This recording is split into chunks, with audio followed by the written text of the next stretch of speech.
Election day वाले दिन अगर तो इसके अंदर किसी ने यूं करके सुई मारी तो ये गुब्बारा यूं करके फट जाए और उसके बाद सारा पानी हर जगह बिखर जाए। अगर तो ऐसा हो सका, अगर तो ऐसा मुमकिन हो सका, तो फिर ना किसी गाड़ी की ज़रूरत होगी, ना किसी बिरयानी की ज़रूरत होगी, ना किसी लीडर की ज़रूरत होगी। ये पूरा का पूरा जमे गफ़ीर जो है वो पहुंच जाएगा पोलिंग स्टेशंस के ऊपर वोट डालने के लिए। क्या ये इन इलेक्शन को आपने पिछले इलेक्शन भी सारे कवर किया, इनको साफ शफाफ इलेक्शन कहा जा सकता है? डिपेंड करता है आपकी साफ़ और शफाफ की जो डेफिनेशन है वो क्या है।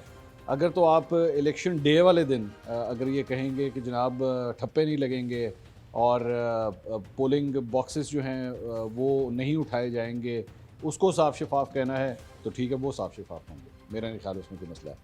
लेकिन अगर आप ये कहेंगे कि इलेक्शन डे वाले दिन से पहले आने चंद महीने पहले, चंद हफ्ते पहले जो एक्टिविटीज़ हो रही हैं, तो तब मेरे ख्याल में उसकी शफाफियत के ऊपर सवाल का निशान ज़रूर आएगा। और बिल्कुल उसी तरह जिस तरह 2018 के इलेक्शन से पहले आया था, लेकिन हुआ कुछ भी नहीं था। हुकूमत भी बन गई थी, हुकूमत चलना भी शुरू हो गई थी। 2024 के इलेक्शन भी इसी तरह ही होंगे। एक तासुर इस वक्त ये है कि 9 मई का वाक़या तो हुआ, लेकिन बहुत से जो उम्मीदवार हैं वो इस वक्त हल्के में नज़र ही नहीं आते हैं। हम भी हल्कों में जाते हैं जी, और तरीके इंसाफ का ना कौमी असम्बली का ना सूबाई असम्बली का उम्मीदवार। तो ऐसे में कैसे यानी पीटी कैसे इलेक्शन लड़ेगी? पाकिस्तान तहरीक इंसाफ के हवाले से ना एक छोटी सी आपको एग्जांपल देता हूँ मैं। मुझे लगता है जैसे एक गुब्बारा होता है ना, एक गुब्बारे के अंदर जो है वो आप पानी भरना शुरू करें या हवा भरना शुरू करें। चले पानी की एग्जांपल ले लेते हैं। उसको आप भरना शुरू कर दें, वो एक्सपैंड होता रहता है, होता रहता है, होता रहता है, और एक लिमिट तक जाके जो है वो पूरी कैपेसिटी में वो बलून जो है वो पूरी तरह भर जाता है। अब मेरा ख्याल में पाकिस्तान तहरीक इंसाफ की भी यही सूरत हाल है। इलेक्शन डे वाले दिन अगर तो इसके अंदर किसी ने यूं करके सुई मारी तो ये गुब्बारा यूं करके फट जाए और उसके बाद सारा पानी हर जगह बिखर जाए। अगर तो ऐसा हो सका, अगर तो ऐसा मुमकिन हो सका, तो फिर ना किसी गाड़ी की ज़रूरत होगी, ना किसी बिरयानी की ज़रूरत होगी, ना किसी लीडर की ज़रूरत होगी।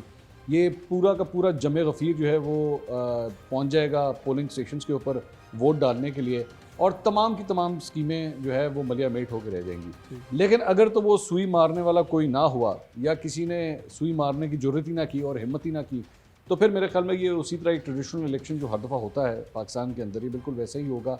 और उस दिन इलेक्शन डे वाले दिन जो एक साइंस होती है, आपका बेहतर गाड़ियों का अरेंजमेंट कौन कर सका, लोगों को मोबिलाइज कौन कर सका, बिरयानी कौन खिला सका, पैसे कौन लगा सका, वोट बिकता है यहाँ पे, मोटरसाइकिलें कौन दे सका, फिर उसके बाद ये फैक्टर्स जो हैं वो इम्पॉर्टेंट हो जाएंगे। लेकिन मैं उसी तरह कहता हूँ कि ये सारा डिपेंड करता है कि क्या आप उस गुब्बारे को फाड़ सकते हैं या नहीं फाड़ सकते। क्या इस वक्त रावी चैन ही चैन लिख रहा है मियाँ नवाज शरीफ के लिए? क्या वो चौथी मरतबा वज़ीर आज़म बनने जा रहे हैं? अच्छा, मेरे ख्याल में ये सेल्फ ये जुमला कहना कि क्या वो चौथी दफ़ा वज़ीर आज़म बनने जा रहे हैं, ये नाइंसाफ़ी है पाकिस्तान के वोटर्स के साथ। मैं नहीं समझता कि कोई सहाफ़ी जो है वो भी इतना प्रिडिक्ट करना उसके लिए आसान हो गया है कि वो पहले से डिसाइड कर ले। चैनल्स पे तो इतनी बड़ी आसानी से कहा जा रहा है कि वो जा रहे हैं, बनने जा रहे हैं, बनने जा रहे हैं। नहीं, मतलब अब हवाएं, हाँ हवाएं उनके जो है फेवर में चल रही हैं, इसमें कोई शक नहीं है। चाहे कानूनी हवाएं हों, सियासी हवाएं हों, अस्करी हवाएं हों, हर किस्म की हवाएं जो हैं उनके हक में चल रही हैं, इसमें कोई डाउट नहीं है। लेकिन जिस तरह मैंने आपसे वही कहा ना कि अगर तो गुब्बारा फट गया और पानी हर जगह बिखर गया, तो तमाम स्कीमें जो हैं वो मलियामेट हो सकती हैं। लेकिन क्या वो टेम्परेचर वहाँ तक पहुँच चुका है कि पाकिस्तान तहरीक इंसाफ का वोटर जो है बाहर निकलेगा या नहीं निकलेगा? सोशल मीडिया के ज़रिए तो बहुत ज़्यादा मोबिलाइजेशन हो रही है, ट्रेंडिंग भी होती है, सब कुछ होता है, बड़ी एक्टिविटी होती है। लेकिन पीटीआई की कमज़ोरी भी यही है कि सोशल मीडिया के हवाले से तो बल्ले ही बल्ले है, सत्य खैरान है, सब कुछ है। लेकिन ऑन ग्राउंड, ऑन फील्ड जब सिचुएशन होती है, वहाँ पे आपको कुछ नज़र नहीं आता। फॉर एग्जांपल मैं छोटी सी एग्जांपल देता हूँ। इमरान खान साहब की साइफ़र केस के अंदर जो है वो समाअत होती है। साइफ़र केस की समाअत जिस दिन होती है, आपको अडियाला जेल के बाहर सवाए उनके वकला के चौथा बंदा कोई नज़र नहीं आता, पीटीआई का कोई सपोर्टर नज़र नहीं आता। डर है, मतलब डर है, ये भी नहीं है कि मैं ये कहूँ कि जी उसका इंटरेस्ट नहीं है, डर है। क्या उस डर को वो लोग तोड़ के पीटीआई के झंडे पकड़ के अगर तो आ सकते हैं इलेक्शन डे वाले दिन तो ठीक है, और अगर नहीं आ सके तो फिर जाहिर बात है अगले 5 साल गए आपके हाथ से। चौधरी परवेज़ इलाही साहब कहते हैं कि उन्हें किसी ने आज तक प्रेस कॉन्फ्रेंस का नहीं कहा, और इस वक्त वो भी कैद में है, खान साहब भी कैद में है।